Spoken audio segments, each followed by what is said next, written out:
ከእግዚአብሔር ከአባታችን ከጌታም ከኢየሱስ ክርስቶስ ጸጋና ሰላም ለእናንተ ይሁን። መላው ዓለማት ያላችሁ በጂኤምኤም ቴሌቪዥን በዩቲዩብ እና በቲክቶክ የምታገኙን የምፅዓቱ አዋጅ ነጋሪ አገልግሎት ቤተሰቦቻችን እንደምን ከረማችሁ?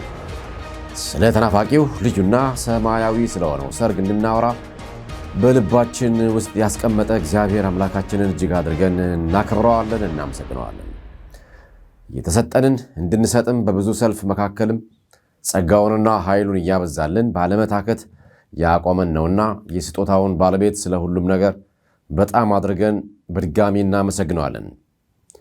በጣም ብዙ ወገኖቻችንም ይህ አገልግሎት የሚያስከፍለውን ዋጋ ምንም ማብራሪያ ሳይሰጠው እንዴት ቀላል እንዳልሆነ ገብቷችሁ እየጸለያችሁልንና እያገዛችሁንም ያላችሁም እግዚአብሔር አምላክ አብዝቶ ይባርካችሁ። እንግዲህ በየሳምንቱ ወደ እናንተ የምናደርሰው ድንገተኛ ስለሆነው የቤተ ክርስቲያን መነጠቅን አስመልክቶ ማዘጋጃንና በጉጉት እንድንጠባበቅ አስደራጊውን የዚህን ሳምንት የንጥቀታዊ ማነቃቂያ ዜናችንን ይዘንላችሁ ቀርበናል። ኤፌሶን ምዕራፍ 5 ቁጥር 6 ላይ ማንም በከንቱ ንግግር አያታላችሁ፣ ምክንያቱም የእግዚአብሔር ቁጣ በማይታዘዙ ልጆች ላይ የሚመጣው በእንደዚህ አይነት ነገር ነው። ስለዚህ እንዲህ ካሉ ጋር አትተባበሩ ይለናል ሐዋርያው ጳውሎስ ከትንቢታዊ መልእክቱ አንደኛው በሆነው ማሳሰቢያው። እጅግ ብዙ አታላዮች ጥንትም ነበሩ፣ በየዘመናቱም አሉ፣ አሁንም አሉ። በዚህ ደብዳቤው እንደምንመለከተው አታላይና የእግዚአብሔር ቁጣ ተያይዞ መቅረቡ ጸሐፊው በመንፈስ ቅዱስ በመነዳት ከሩቅ አነጣጥሮ እንዳየው ነው። አንድ አታላይ በትውልድ መካከል እንደሚከሰትና ለዚያም የጽድቅ ድፍረት እንዲሁም ቅድመ ዝግጅት እንዲኖረን አስደራጊ ነው። የሚመጣው በእንደዚህ አይነት ነገር ነው ተብሎ የተጻፈለት ገና ስለሚመጣው ሐሰተኛው ነው። በተለይም አሁን በዚህ ዘመን ለምንገኘው ይህን ቃል አተኩረን ማየት አለብን። ማንም በከንቱ ንግግር አያታላችሁ የተባለው የማታለያው ጥበቡ ያለውም ከንቱ ንግግሩ ላይ እንደሆነ ያሳያል። ማንም ከተባሉት ዋነኛው አታላይ የሐሰተኛው ክርስቶስ አፈ ቀላጤነቱ ዓለምን ሁሉ በንግግሩ ቁጭ አስደራጊ ነውና የእግዚአብሔር ቁጣ የሚገለጠውም እግዚአብሔርን በማይታዘዙት ልጆች ላይ ነው። ከእግዚአብሔር ቃል ይልቅ ሌባ የተባለውን ከሰሙ፣ ከመንፈስ ቅዱስ ይልቅ ሸንጋይ የተባለውን ካዳመጡ ቁጣው አይቀሬ ነው። ለምን ወደ ቅጣት ይመጣሉ ከተባለ በከንቱ ንግግር ሐሰተኛው ስለሚያታልላቸው ነው። ክርስቶስን ስለናቁ እሱን እሰማዋለሁ ስላሉም ነው። በሰላ ንግግሩ ሰዎች ይማረኩለታልና፣ ጻድቃን ግን እንዲህ እንዲሆኑ ፈጽሞ አልተጠሩም። መልካም ሐሳቢ ባራኪ አስመስሎ በመረቡ ይተበትባል፣ እንዳታለላቸውም አያውቁም። ስለዚህ እንዲህ ካለው ጋር አትተባበሩ ለተባልነው ምላሻችን አሜን ነው። ይሄ የትንቢት ቃል በተለይ ዛሬ የዘመን መጨረሻው ጋር ላለነው በጣም ልዩ ትርጉም አለው። በፍጥረት መጀመሪያ ላይ የቀደመው እባብ የተባለው አዳምንና ሔዋንን ባሳተበት አሰራሩ መጨረሻ ላይ ደግሞ የማታለል ድርጊቱን ያውን በስፋት ማከናወኑ አይቀርም። ለዚያም ነው ንቁ እያለን ያለው። ጆሮአችንም ለንግግሩ እንደሚማረክ መንፈስ ቅዱስም ስለሚያውቅ የራራልን ጌታ ደግሞ መንፈስ ለአብያተ ክርስቲያናት የሚለውን ጆሮ ያለው ይስማ እያለ ይመክረናል። ከምትሰሙት ተጠበቁ ብሎ ኢየሱስ ክርስቶስ እንደመከረን ጆሮአችን ከመቼውም ዘመን ይልቅ ወደ መንፈስ ቅዱስ ሊሆን ግድ ይለዋል። ማንም ተብለው ከተጠቀሱት በወቅቱ ከነበሩት የሐሰት አስተማሪዎች ባሻገርም ሌባ የአታላዮች ቁንጮ የሆነውም የሐሰት አባት ከዚህ ሁሉ ዘመን በኋላ እጅግ በላቀና ከሰውኛ አይምሮ በላይ በሆነ መልኩ በዓለም ላይ ተገልጦ አማኞችን እንኳ ልባቸውን እስኪሰርቅ የሚያስደርሰውን አሰራሩንም ይመለከታል ብለን እናምናለን። አሁን ያለው የኤአይ አርቲፊሻል ኢንተለጀንስ ቴክኖሎጂም ገና ካሁኑ ምን ያክል አንገዳጋጅ እያስደረገ እንዳለ ጥቂት የማይባሉትንም ለመንፈሳዊ ነገር እንዳታከታቸው ቤተ ክርስቲያን ለመምጣት ለመጸለይና ኅብረት ለማድረግ ለማገልገልም ዳገት እስኪሆንባቸው ድረስ ጊዜ እያሳጣቸው ቢዚ በማስደረግ መንፈሳዊ ግለታቸውን እያቀዘቀዘው ይታያልና ሐሳቡን ሳንስት ልንነቃ ወገኖች ግድ ይላል። ዛሬ እንዲህ ከሆኑ ነገ ምን ሊሆኑ ነው? ከዚህ የተነሳም የኢየሱስ ክርስቶስ ይመጣል ወሬ አሰልቺ ካስደረገው አንዱ ይሄ ነውና እንንቃ፣ እናነቃቃም። ለዛሬ ወደ ያዝነው ዜናችን ደግሞ እናልፋለን። ብስራት ታደሰ ነኝ። Let's take stock of the other war, the one in West Asia. After 2 years of fighting and more than 60,000 civilian deaths, there was a ceasefire announced last week, brokered by Donald Trump. The guns fell silent, the hostages began returning home. There was talk of redeveloping Gaza. So for a brief moment, it seemed to be working. But the hope was short-lived. On Sunday, Israel launched airstrikes on Gaza. Dozens of people were killed and aid was temporarily halted. Today, no fighting has been reported. The ceasefire is set to be back in place. But can this fragile peace hold for long? ውድ የምፅዓቱ አዋጅ ነጋሪ ተመልካቾች መጨረሻ መዳረሻ ላይ እንደመገኘታችን መጠን ምን ያክሎቻችን በድንገትና በቅጽበት ለሚከሰተው ንጥቀት ዝግጁ ሆነናል በማለት ወደ መረጃችን ስንሻገር በመካከለኛው ምስራቅ እየሆነ ያለው ትንቢታዊ እንቅስቃሴ ወደ ታሰበለት ጥግ በማምራት ላይ ይገኛል። ሰሞኑን በእስራኤልና በአማጺው ቡድን በሐማስ መካከል የታሰበው የሰላም ስምምነት ሄድ መለስ በማለት ለአካባቢውና ለቀጠናው ከፍተኛ ስጋት እየሆነ ይገኛል። በተለይም ሐማስ በእስራኤል ወታደሮች ላይ ጸረ ታንክ ሚሳይል በመተኮሱ ሳቢያ 2 የእስራኤል ወታደሮች ተገድለዋል። እስራኤልም ያጸፋ ምላሽ በመስጠት በአየር በመድፍና በታንክ ባደረገችው ጥቃት ከ60 በላይ ሰዎች መገደላቸው ታውቋል። እስራኤልም ወዲያው የተኩስ አቁሙን መመሪያ ያስቀጥላለች። ይሁን እንጂ የሥነ ፍጽምት ምሁራን እንደሚሉት ከሆነ ትንቢታዊው አፈጻጸም መስመሩን ተከትሎ ፍጻሜ በማግኘት ላይ መሆኑንና በማይታየው ዓለም ላይ ከፍተኛ መንፈሳዊ ፍልሚያ እየተከናወነ እንደሆነና የዚያ ነጸብራቅም በአካባቢው ላይ በግልጽ እየተስተዋለ እንደሚገኝ ታዝበዋል። እንግዲህ ክርስቲያኖች ይህንን ሁኔታ ስናይ በተለይም እዚያ አካባቢ ውሃ ቅዳ ውሃ መልስ አይነት ነገር እየሆነ ከሰላሙ ይልቅ የሰው እልቂት መቋረጥ የለበትም ባይሆን ስናይ ቀኔ ደረሰብኝ በማለት እየተጣደፈ ያለው ከመንፈስ አሰራር በስተቀር የጤነኛ ሰው አመለካከት እንዳልሆነ ግልጽ ነውና ለኛ የሚያወራን ግን ከምንጊዜውም በላይ ወደ ሰማያዊ አገር በንጥቀት ለመዝለቅ ንቁና ዝግጁ ሆነን የየዕለት ተግባሮቻችንን በማስኬድ በቅድስናና በንጽህና ሙሽራው ኢየሱስን የክብር አቀባበል ልናደርግለት ይገባል የሚል ነው። ውድ የምፅዓቱ አዋጅ ነጋሪ ተመልካቾቻችን ወደ ቀጣይ መረጃችን ከመሻገራችን በፊት ይህንን ቃለ ምልልስ ሰምተን እንመለሳለን። I think you would prefer the human race to endure, right? You're hesitating. Yeah, well, yes? I don't know. I would This is a long hesitation. This is a long hesitation. There's so many questions implicit Should in this. the human race survive? Yes. Okay. But I also would I also would like us to radically solve these problems. Right. And so, you know, it's always, I don't know, transhumanism is this, you know, the ideal was this radical transformation where your human natural body gets transformed into an immortal body. And there's a critique of, let's say, the trans people in a sexual context, or I don't know, a transvestite is someone who changes their clothes and cross-dresses. And a transsexual is someone where you change and we can then debate how well those surgeries work. But we want more transformation than that. The critique is not that it's weird and unnatural. It's so pathetically little. And okay, we want more than cross-dressing or changing your sex organs. We want you to be able to change your heart and change your mind and change your whole body. And then Orthodox Christianity, by the way, the critique Orthodox Christianity has of this is these things don't go far enough. Like that transhumanism is just changing your body, but you also need to transform your soul and you need to transform your whole self. በኦሪት ዘፍጥረት ምዕራፍ 3 ከቁጥር 14 እስከ 15 ላይ እግዚአብሔር አምላክም እባቡን አለው ይህን ስላደረግ ከእንስሳት ከምድር አራዊትም ሁሉ ተለይተ አንተ የተረገምክ ትሆናለህ፣ በሆድህም ትሄዳለህ፣ አፈርንም በሕይወት ዘመን ሁሉ ትበላለህ። በአንተና በሴቲቱ መካከል በዘርህና በዘሯም መካከል ጠላትነትን አደርጋለሁ። እርሱ ራስን ይቀጠቅጣል፣ አንተም ሰኮናውን ትቀጠቅጣለህ። የተባለው የትንቢት ቃል ፍጻሜ ያገኘው እግዚአብሔር ለአዳም የሰጠውን የሥልጣን ቁልፍ ሉሲፈር በተንኮሉ ነጥቆት ነበርና፣ ዳሩ ግን ጌታ ኢየሱስ በሞቱና በትንሣኤው ኃይል ከእጁ በመንጠቅ ሥልጣኑንና ቁልፉን ዳግም ለተወለደው የሰው ልጅ አስረክበዋል።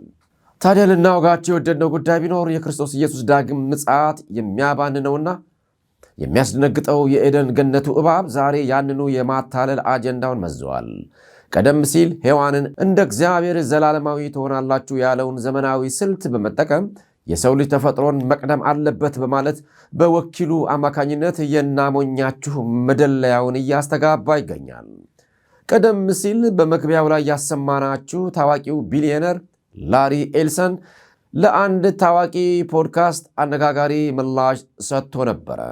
የሰው ልጅ ከማሽን ጋር በመጣመር ሕይወቱን ማስቀጠል ይችላል በማለት አወዛጋቢ ምላሽ በመስጠት ከጋዜጠኛው ጋር በመፋጠጥ የሉሲፈር አፈቀላጤ መሆኑን አስመስክረዋል። እኛም ከዚህ ቀደም የዓለማችን አደገኛው ሰው የታሪክ ምሁሩ ኖሃ ሃራሪ ይህንን አጋንንታዊ ዕውቀት ማስተጋባቱን መዘገባችን ይታወሳል። አሁን እንግዲህ መቼስ የማይሰማ ጉድ የለም። አሁን ደግሞ ዘላለማዊነትን ከማሽን ጋር መቀጠል ይቻላል እያለ ሞኙንና በቀላሉ ተሸንጋዩን የሰው ልጅን እያጓጓው ነውና ሰው ላለመሞት ካለው ናፍቆት የተነሳ እውነትን ቢሸሸውም ያለው አማራጭ ግን የእግዚአብሔር ቃል የሚለውን አምኖ መቀበል ነው። ይኸውም በጌታ በኢየሱስ ክርስቶስ ሞትና ትንሣኤ እንዲሁም ለፍርድ መምጣቱን አምኖ ሕይወቱን ሰጥቶ የዘላለምን ሕይወት ያገኝ ዘንድ ይገባል። ዮሐንስ ወንጌል ምዕራፍ 3 ቁጥር 16 እንደዚህ ይላል፣ በእርሱ የሚያምን ሁሉ የዘላለም ሕይወት እንዲኖረው እንጂ እንዳይጠፋ እግዚአብሔር አንድያ ልጁን እስኪሰጥ ድረስ ዓለሙን እንዲሁ ወዷልና። ክቡራትና ክቡራን የምትከታተሉት የምፅዓቱ አዋጅ ነጋሪ አገልግሎት ዘመኑን ማትመረምሩ ስለምንድን ነው ተብሎ በኢየሱስ ክርስቶስ የተጠየቀውን ጥያቄ ምላሽ ለመስጠት መረጃዎችን በመጠቆም የቤተ ክርስቲያንንም የሰርጓን መዳረስ አስመልክቶና ድንኳኗን ከመሬቱ ጋር ያያያዘው ገመድ እየላላ እንደሆነ በመጠቆም አዘጋጅ መለከት ነፊብ ነው። Now let's talk about the latest crackdown in China. Chinese authorities are going after Christians. 30 pastors have been arrested. They belong to the Zion Church. This is an unregistered Christian group in China. Their leader was taken from his home last week. No lawyer has been allowed to see him. The Zion Church is not approved by the Chinese government. ክቡራትና ክቡራን ተመልካቾች ቀጣዩ መረጃችን ወደ ሩቅ ምስራቅ ይወስደናል። አሁን የኢየሱስ ስም ሲጠራ የሚያስደነብረው ቀዩ ዘንዶ በቻይና ስመ ጥርና ትልልቅ ከሚባሉት አብያተ ክርስቲያናት ተርታ ከምትመደበው ከጽዮን ቤተ ክርስቲያን የቻይና ኮሚኒስት ፓርቲ 30 መጋቢዎችን ወደ ግዞት ልኳል። በተለይም በቀጥታ ስርጭት የተዋጣለት አገልግሎት እየሰጠችና ሺዎችን ከዘንዶ አፍ በመንጠቅ የዘላለም ሕይወት እንዲወርሱ በማድረጓ ምክንያት ክፉኛ የተቆጣው ቀዩ ዘንዶ የበቀል ሰይፉን መዟል። ይህ ክስተትም በተለይም የአሜሪካንን መንግስት አስቆጥቷል። የሰብአዊ መብት ተሟጋቾችንም ክፉኛ አሳስበዋል። ይህ በክርስቲያኖች ላይ የሚደርሰውን በደል የቻይና መንግስት እንዲያቆምና ዓለም አቀፍ ሰብአዊ መብቶችን እንዲያከብርም ጠይቋል። በሌላ አሳዛኝ መረጃም አሁን በናይጄሪያ ክርስቲያኖች ላይ እየደረሰ ያለው ዘግናኝ የዘር ማጥፋት ጥቃት አልቆመም። ዲያብሎስ ቦኮ ሃራም በተባለው ወኪሉ አማካኝነት ክርስቲያኖችን በመጨፍጨፍ ተግባር ውስጥ ገብተዋል። በዓለም ሳላችሁ መከራ አለባችሁ፣ ነገር ግን አይዟችሁ እኔ ዓለምን አሸንፌዋለሁ ያለው የጌታችን ቃል የታመነ ነው። አዎ ሰይጣን ያጓራ እንጂ እንደማያሸንፍ የተረጋገጠ ነው። ምናልባት ጎዳሁ ቢልም እንኳ ስጋችንን እንጂ የዳነውን መንፈሳችንን መቼም ሊያገኘውም ሊደርስበትም አይችልም። ይህም በራሱ ያበግነዋል። በተለይም የመጨረሻው መጨረሻ ወቅት መንፈሳዊ መጋደል ለየት እንደሚል ሳይታለም የተፈታ ነው። ምክንያቱም የሞት ሽረት ትግል ስለሆነ ቤተክርስቲያን ከመቼውም ዘመናት ይልቅ ስልጣኗን እጅግ በጣም ከፍ አድርጋ በማንሳትና በድል አድራጊነት ሩጫዋን ማጠናቀቅ ይገባታልና ይልቁንም ከፍተኛ ስደት ላይ ለሚገኙት ሀገራት አበክረን ልንጸልላቸው ይገባናል። ካፍታ ቆይታ በኋላ እንገናኛለን።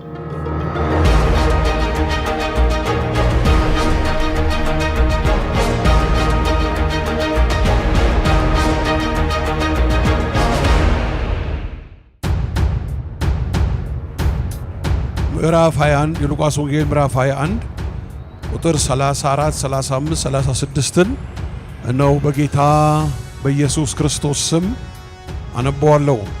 በምድር ሁሉ ላይ በሚቀመጡ ሁሉ እንደ ወጥመድ ይደርስባቸዋልና እንግዲህ እንግዲህ ሊመጣ ካለው ከዚህ ሁሉ ለማምለጥ በሰው ልጅም ፊት ለመቆም እንድትችሉ ስትጸልዩ ሁል ጊዜ ትጉ ይላል።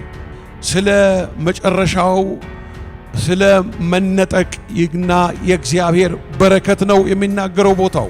የጌታችን የመድኃኒታችን የኢየሱስ ክርስቶስ ዳግም ምጽአት በሁለት አይነት ደረጃ ነው የሚከፈለው። ምጽአቱ አሁን በፊታችን ላይ ያለው መነጠቅ ነው። ቀጥሎ ደግሞ ያለው በሰባቱ ዓመት መጨረሻ ላይ የአርማጌዶን ጦርነት ካለቀ በኋላ የሚገለጠው ከሰባቱ ዓመት በኋላ ዳግም ምጽአቱ።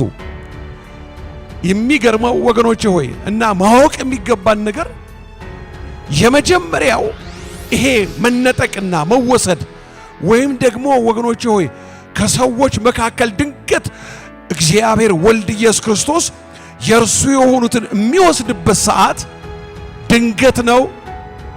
በሰው አእምሮ ሊገመት ከሚችለው በላይ ተአምራት የሞላበት ነው። በቅስፈት አይን ነው። በቅስፈት አይን የሚለው ፈረንጆቹ የሚሉት ይሄ አኔ ብሊንክ ኦፍ አይ የሚሉት ይሄ የአይን መርገብገብ እቺ የምትለዋ ከዛች በበለጠ ፍጥነት ነው። እኛ በሕያዋን ያለን ቆመን ያለን በቅስፈት የምንለወጠው፣ የሞቱት የማይበሰብሱ ነው የሚነሱት። ይሄ በቅስፈት የሚሆን ነገር ነው። በኃይል ነው፣ በተአምራት ነው፣ በሚስጥር ነው የመጀመሪያው የሚሆነው። እሱ እጅግ የሚያስፈራው እጅግ የሚያስደነግጠው ወገኖቼ ሆይ ማንም ሊያውቀው ስለማይችል ወይም ደግሞ ምንም አይነት ቅድመ ሁኔታ ዝግጅት በዚህ ቀን ነው የሚባል ምን ነገር የለም። ግን ምን አለ መሰላችሁ? በሉቃስ ወንጌል ምዕራፍ 17 እና 21 እና 17 ላይ፣ በማቴዎስ ወንጌል ምዕራፍ 24 ላይ፣ በማርቆስ ወንጌል ምዕራፍ 13 ላይ ከ40 በላይ የሚሆኑ ምልክቶቹን ነግሮናል። ይሄ ሊሆን ሲል ደቀ መዛሙርቱ መጥተው ጠየቁት። ጌታ ሆይ አሉት፣ በደብረ ዘይት ተቀምጦ ሳለ የመምጣትህና የዓለም መጨረሻ ምልክቱስ ምንድነው አሉት። መጡና ቁልጭ አድርጎ ነገራቸው። ይሄንን ወገኖቼ ሆይ ማቴዎስ 24 ላይ ታገኛላችሁ። ሉቃስ ወንጌል ምዕራፍ 21 ላይ ታገኛላችሁ። የማርቆስ ወንጌል ምዕራፍ 13 ላይ አንብቦ አቤታችሁ ማወቅ አለባችሁ ወገኖቼ ሆይ ከ40 በላይ ምልክቶች እዛ ላይ ተጽፈው ታገኛላችሁ። ይሄ ምልክቶቹ ታዲያ እንዴት ነው እሱ አሁን እየሆነ ያለው ብላችሁ ካላችሁ ሁሉም በሚባል ደረጃ ምልክቶቹ እየተጠናቀቁ ነው ያሉት። አንድ ልንረዳው፣ ልንነቃ፣ ልንገነዘብ፣ ልናስተውል የሚገባን ነገር በዓለም ላይ 3 ነገሮች ከየአቅጣጫቸው ወደ አንድ ነገር እየመጡ ነው ያሉት ወገኖቼ ሆይ 3ቱ ነገሮች አንደኛው እስከ ዛሬ ድረስ ምንም አይነት እንቅስቃሴ ሳይኖር የሶስተኛው ቤተ መቅደስ መሰራት ሊጀመር በቦታው ላይ ሊቀ ካህን የሚሆነው ሰው ከአሮን ዘር ስለሆነ ከአሮን ዘር ተፈልጎ ሊቀ ካህኑ ተዘጋጅቶ የተቀመጠበት ጊዜ ነው። ለመስዋዕት የሚሆኑ ጊደሮች ከቴክሳስ መጥተው ተዘጋጅተው ኢየሩሳሌም ገብተዋል። የቤተ መቅደሱ ዲዛይን በሙሉ አልቆ የሚያስፈልገው ነገር ባይዘው አንድ ነገር አስተውሉ ወገኖቼ ሆይ ቤተ መቅደሱን የሚሰሩበትን ነገር ሁሉ አዘጋጅተው ጨርሰዋል። ምን ሆነዋል? የሌዊ ወገን የሆኑ ካህናት አገልጋዮች ተዘጋጅተዋል። ሁሉ ነገር ተዘጋጅቶ ለምን በዚህ ዘመን ሆነ? ለምን አሁን ሆነ?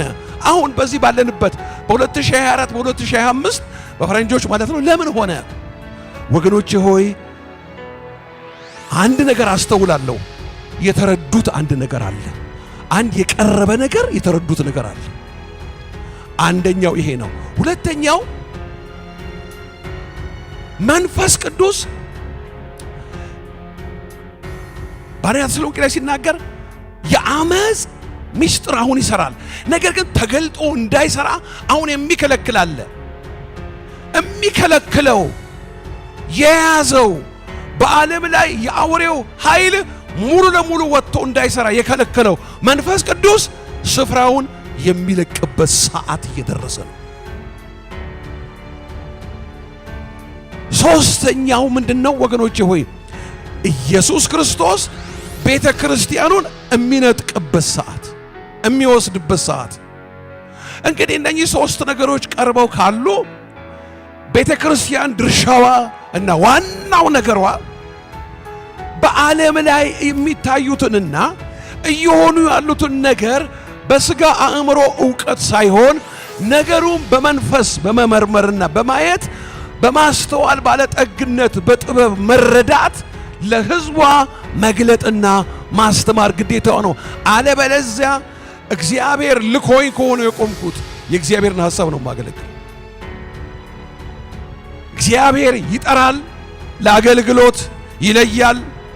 ከለየ በኋላ ለአገልግሎት ብቁ የሚያደርገውን ሰማያዊ በረከት ቅባት የሚባለውን ኃይል ያፈስና ያስቀምጣል። ከዛ በኋላ ያንን እግዚአብሔር የሰጠውን በረከት መጠበቅና ማሳደግ የተቀበለው ኃላፊነት ነው። እግዚአብሔር ይቀባል እንጂ ቅባቱን አያሳድገው። የተቀበለው ሰው ነው በቅድስና በጽድቅ በእውነት በፍቅርና በትህትና በቅንነት እየተመላለሰ የሚያሳድገው።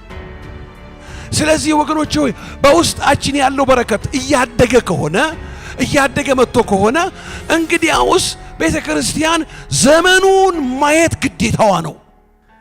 ያዳመጥነው መልእክት በፓስተር ፋሲል ኃይለማርያም ሊመጣ ካለው ከዚህ ሁሉ ለማምለጥ ማለት ንጥቀት እንደሆነ ካስተማሩበት የቤተ ክርስቲያንም ንጥቀት ከመቼውም ጊዜ ይልቅ መቅረቡን ልናውቅ እንደሚገባን እግዚአብሔር የተናገረን ድምፁ ነበር የሰማነው። ወገኖች ክርስቶስን በምድራዊ ነገር ብቻ ተስፋ አድርገነው ከሆነ ከሰው ልጆች ሁሉ ይልቅ ምስክ በጸጋው በጣም ጎበዘች ያድርገን። አሜን።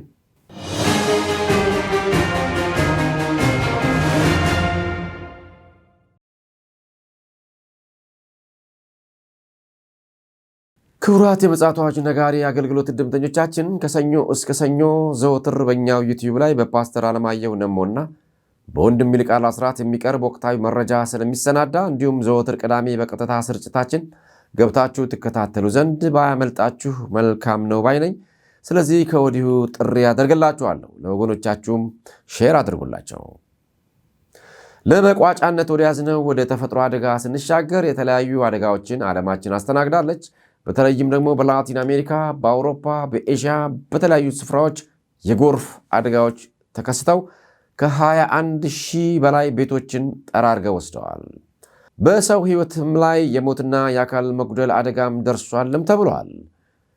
ወገኖች ይህንንና የመሳሰሉትን እንግዲህ ስናይ እንግዲህ የእኛኑ ጸሎትና ትጋት ፈላጊ ነው። በተለይ የተፈጥሮ አደጋዎች ምንጊዜና የት ቦታ ሊከሰቱ እንደሚችሉ አይታወቅምና በድንገትም ምድርን መልቀቅ ሊኖር ስለሚችልና በእርግጠኝነት እኖራለሁ ለማለት ምንም ዋስትና ስለማይኖረን ሕይወታችሁን ለእግዚአብሔር ያልሰጣችሁ ወገኖች ዛሬውኑ ሕይወታችሁን ለኢየሱስ ክርስቶስ ማስገዛቱ ትልቅ ጥበብና ማስተዋል ስለሆነ ነገ ተነገ ወዲያ ሳትሉ ዛሬውኑ ወስኑ። ምክንያቱም እናንተ ደካሞች ሸክም የከበዳችሁ ሁሉ ወደ እኔ ኑ እኔም አሳርፋችኋለሁ ያለው የታመነ ነውና መስቀል ላይ ተፈጸመ ብሎ ለጨረሰው የዘላለም ሞት ዕዳ ስረዛን በቁም እያለን እንጠቀምበት። ዛሬም የማናቆመው ዋነኛ መልእክታችን ነው። ኢየሱስ ክርስቶስ ከዘላለም ሞት ያድናል። ለዕለቱ አሰናድተነው የነበረው የምፅዓቱ አዋጅ ነጋሪ መረጃዎቻችን የተከታተላችሁትን ይመስል ነበር። ዜናውን በስርዓት ታደሰ አነበብኩላችሁ። በቴክኒኩ መረጃዎችንም አጠናክሮ የሚያዘጋጅልን ይልቃል አስራት ነው። የምፅዓቱ አዋጅ ነጋሪ አገልግሎት በማለትም ዩቲዩባችንን ሼር፣ ላይክ እና ሰብስክራይብ በማድረግም አብረን አገልግሎታችንን እንቀጥል። እየጸለያችሁልንም ያላችሁ ወገኖች እግዚአብሔር አብዝቶ ይባርካችሁ። እንግዲህ ጌታ አምላክ ቢፈቅድና ብንኖር የሚቀጥለው ሳምንት ሌሎች ማንቂያ መረጃዎችን ይዘንላችሁ እንቀርባለን። እነሆ በቶሎ እመጣለሁ፣ ለእያንዳንዱም እንደ ሥራው መጠን እከፍል ዘንድ ዋጋዬ ከኔ ጋር አለ። አልፋና ኦሜጋ፣ ፊተኛውና ኋለኛው፣ መጀመሪያውና መጨረሻው እኔ ነኝ። ዮሐንስ ራእይ ምዕራፍ 22 ከቁጥር 12 እስከ 13። እግዚአብሔር አምላክ አብዝቶ ይባርካችሁ። በደህና ሁኑ።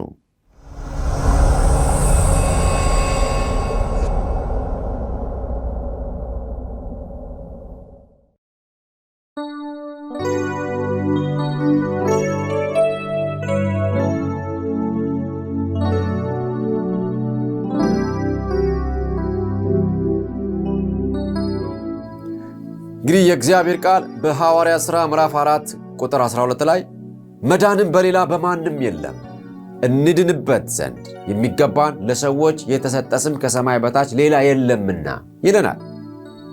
ሌላ የለም።